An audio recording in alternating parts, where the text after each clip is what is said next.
All right, so my story takes place about 4 years ago. I went on a trip to Japan with a group of 12th graders. It was the final year of school, and we were going to go to Japan for 2 weeks that summer after we graduated. And it was going to be a bunch of us who had been in the Japanese class. We're all pretty good speakers at this point, but we also got our sensei to come along with us. So it was going to be a lot of fun. Anyways, my story takes place the first Saturday of the trip. It's about a weekend. And so we'd been traveling. We'd gotten our itinerary from a very cool website. We paid them a couple some money. They gave us a huge itinerary. So every day we were doing something, going on tours, seeing different temples, seeing different shrines, seeing a lot of tourist attractions. It was a lot of fun. And it was on Saturday. We had just arrived in Kyoto, which is the old capital. Now it's Tokyo. And so we just got there and we thought, you know what? We really want a day to ourselves. We wanted to relax. We wanted to just do whatever we wanted. Just forget the itinerary. So we decided that. We arrived at midnight, and we decided, tomorrow we're going to wake up, go off in groups out, whoever you want, and just do whatever you want. Having that much freedom was very exciting. And so I woke up the next morning, and my friend Devin and I, we headed out to the streets of Kyoto, and we just immersed ourselves totally. We went to indoor malls. We went to outdoor malls. We ate at a nice breakfast place, a nice lunch place. We went to 2 very cool temples because we knew we were going to go to a lot of temples the next couple days. 2 very good temples. And I don't know if you know about this, but Kyoto's in a valley surrounded by mountains. So one of the temples we went to was right on like a mountaintop. So you just had this amazing view. Anyways, we're having the time of our lives. And it was about 4 o'clock that we realized, you know what? Okay, we got to start heading back. And by this time we had made it kind of like, we went out, we were coming back in, so we were already kind of coming back in at around 4 o'clock. So we're like, we're about 30 minutes away, we're just gonna keep walking, So we just walk, and we walk, and we walk, right?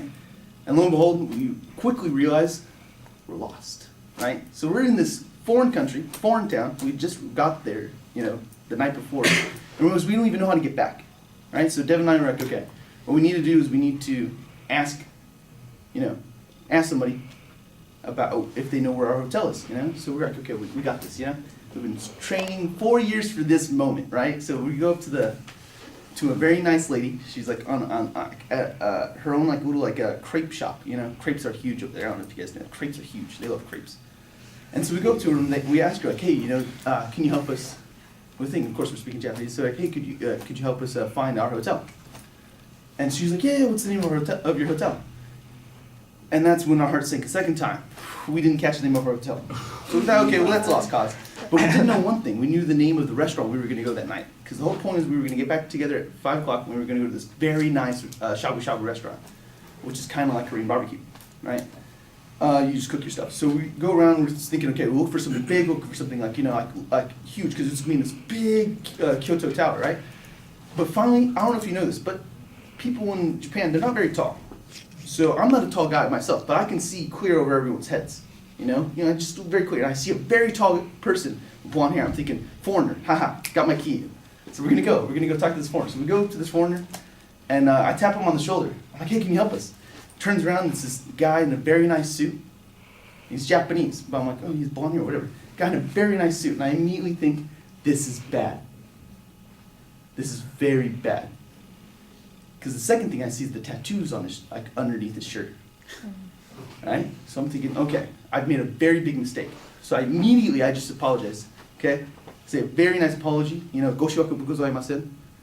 And he just looks at me, he's like, oh. And he speaks back in English. You know Japanese? I'm like, yeah, sorry, we're just students, we're just looking for a shabu shabu restaurant, And he's like, oh, do you know the name of the restaurant? I'm like, yeah, it's called Aki Shabu Shabu. And he's like, I can help you. So I'm like, okay, do you know where it is? He's like, yeah, get in the car. So I'm like, okay. So then I'm like, we're not messing with this guy, we're just getting in the car. So we get in the car, we're driving down, and so we pull up to the restaurant, I'm thinking, oh, thank the Lord, okay, I'm just getting out, quickly say our goodbyes, and whatever. He's like, all right, I'm coming up with you. I'm like, what do you mean? All right, I'm not gonna argue with this guy. So we go up, and I see, the restaurant, thinking, okay, cool, that's the name, I got it all, we're all good. And so he comes in, and he actually has a nice time with us. He comes in and he eats dinner with us. And my sensei is just so nervous. She's thinking like, what the heck did you just do? You brought this man into our dinner. It was a very nice time. He actually paid for the dinner. It was a very different experience. And I said, you know, when he left, I said, you know, I said thank you again and everything. And he said that's the reason why I was so nice to you. One, or there's two reasons. One, because you knew Japanese, which was very strict with him. And two, because you were very nice to me. And ever since that day, I remember to be very nice to very scary men. And also, language is very important.